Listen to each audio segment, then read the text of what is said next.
মনিরুজ্জামান বাবর সাহেব একজন, তারপরে আরেকজন আছে হলো এনামুল হক, এবং আপনার আরেকজন কি মেজর জেনারেল রাজ্জাকুর হায়দার।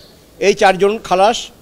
আর আপনার 8 জনের সাজা আপনার ওই যে 25B-তে ওটা ডেথ থেকে কমিয়ে এনে 10 বছর করেছেন, এবং বলেছেন যে কোড অফ ক্রিমিনাল প্রসিডিউরের 35A-টা অ্যাপ্লিকেবল হবে, তাইলে পরে তাদের সার্ভ আউট হয়ে যায়, অর্থাৎ 8 জনের। এই আর 2 জনকে একুইটাল দিয়েছেন, সেটা হলো মেজর জেনারেল আপনার কি নাম,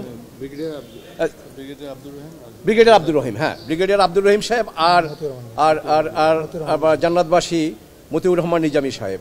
তো মতিউর রহমান নিজামী সাহেবের পক্ষে আমার বক্তব্য ছিল মাননীয় আদালতের কাছে যে এই মামলার এই 3টা পেপার বুক মিলিয়ে যে হাজার হাজার পৃষ্ঠা, তাতে করে কোথাও ওনার এগেনস্টে সামান্যতম একটা not even any iota of evidence ওনার এগেনস্টে নাই। কাজেই উনি যদিও আজকে দুনিয়াতে নাই, কিন্তু ওনার আত্মা শান্তি পাবে যদি আপনার ন্যায় বিচারে তাকে আপনার নির্দোষ সাব্যস্তে খালাস দেওয়া হয়। তো মাননীয় আদালত সমস্ত সাক্ষী প্রমাণ পুঙ্খানুপুঙ্খরূপে উনি নিরীক্ষা করে তারপরে উনি সিদ্ধান্তে আসছেন যে না, তার বিরুদ্ধে কোনো কিছু নাই, তাকে আমরা খালাস দিলাম।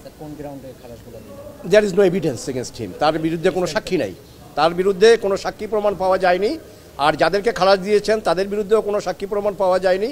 আর যাদেরকে সাজা দিয়েছেন তাদেরকে যেহেতু আপনার ডেথ সেন্টেন্স কমিউট শুধু না, এটা মাত্র 10 বছরে এনে দিয়েছেন। এখন পূর্ণাঙ্গ রায় পেলে পরে আমরা দেখতে পারবো যে কোর্টের অবজারভেশন বা কোর্ট কোন কোন পয়েন্ট এখানে ডিসাইড করেছেন। হ্যাঁ,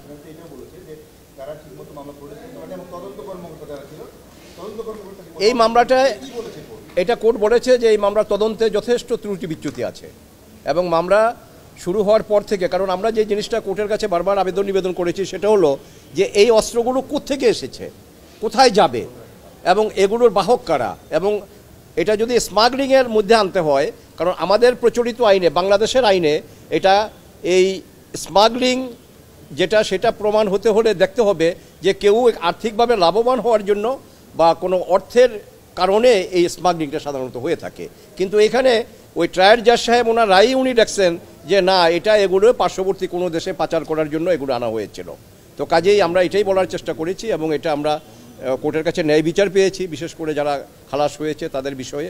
এবং আপনারা জানেন যে এই মামলায়ও ওই প্রথম একটা চার্জশিট ছিল 2004-এ বা 2005-এ, তারপরে 28 জন সাক্ষী হয়। 28 জন সাক্ষী হওয়ার পরে আবার যখন সরকার পরিবর্তন হলো, তখন আবার এই মামলার তদন্ত এবং বিচারও পরিবর্তন হয়ে গিয়ে তারপরে এইভাবে আপনার একটা মামলায় সমস্ত আসামিদেরকে ফাঁসি, এটা আমার মনে হয় যে আমার ওকালতি জীবনে এটা এটা এটা কমই দেখেছি। হ্যাঁ,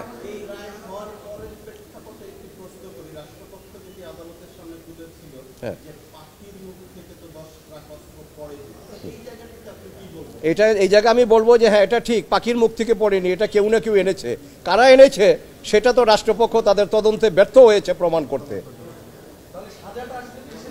সাজাটা এটা পূর্ণাঙ্গ রায় না পাইতে আমরা বলতে পারবো না। পূর্ণাঙ্গ রায় কোর্টের পেলে যে যাদেরকে সাজা আপনার মৃত্যুদণ্ড কমিয়ে 10 বছর করা